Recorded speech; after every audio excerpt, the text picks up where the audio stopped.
Welcome to Daily Life Connection. Today we continue to explore who God is and what difference that makes in how we live our lives. I'd like to begin today in Isaiah chapter 40, verse 29. Have you not known, have you not heard? The Lord is the everlasting God, the creator of the heavens and earth. He does not grow faint or grow weary. His understanding is unsearchable. He gives power to the weak and strengthens the powerless. My topic today is God who is a unwise investor. God the Unwise Investor. I don't know much about the stock market, but I do know that it makes no sense to invest your money in a company that has a history of failure, a company that is losing profits, a company that is past its prime. Perhaps technology has passed it by and it's on the decrease. And that's not a time to invest money. It's not wise. Your advisor would tell you, don't do that. It's a foolish choice to make. But yet that is precisely what God does. God invests in the faint, the powerless, the weak, the losers, the lost, the failures. I mean, it's just amazing, isn't it? Uh, he doesn't just invest in strong people, those that are trying really hard, those that are profitable, those that are an asset to the kingdom of God.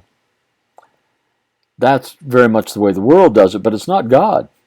It says God, He gives power. He gives of Himself to those that are weak and those that are fainting and those that have no power, no strength, no stamina.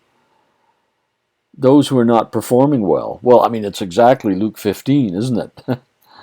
Here is this younger son who comes home with no assets to his name. In fact, he's a liability to the family.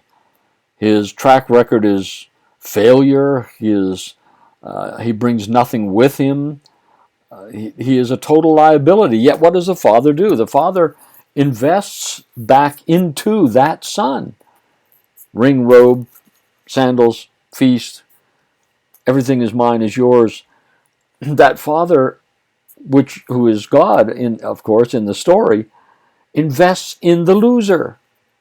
He invests in the person that has no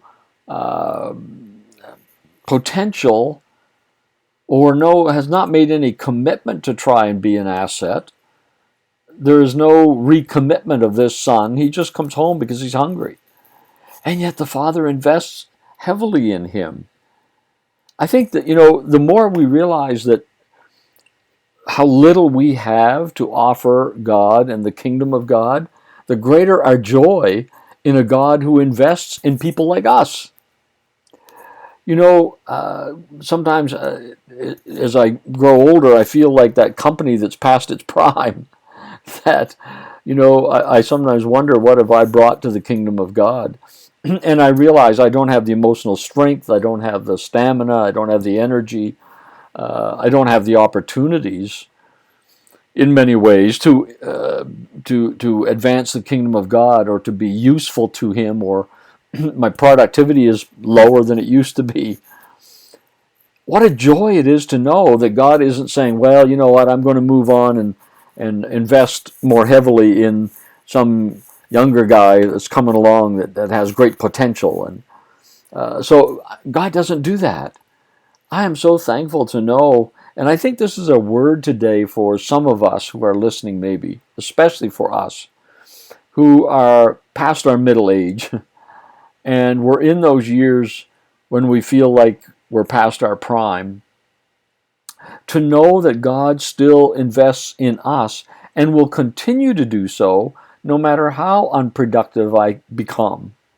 His commitment to me, His commitment to invest who He is, His life, His presence, His glory, His grace, His mercy, His compassion, His strength, His encouragement, that investment will not diminish, even though my returns may be diminishing. Does that make sense to us today? God will always invest in us, no matter what our market rating is. Even though we may never be a Fortune 500 company, He's still going to invest in us as if we were. Isn't that the amazing thing about our God? He treats us as if we are the blue chip. Is that a proper term in the stock market? We're a blue chip company. We're a Fortune 500 company. Everybody wants stock in that company and will invest in that company.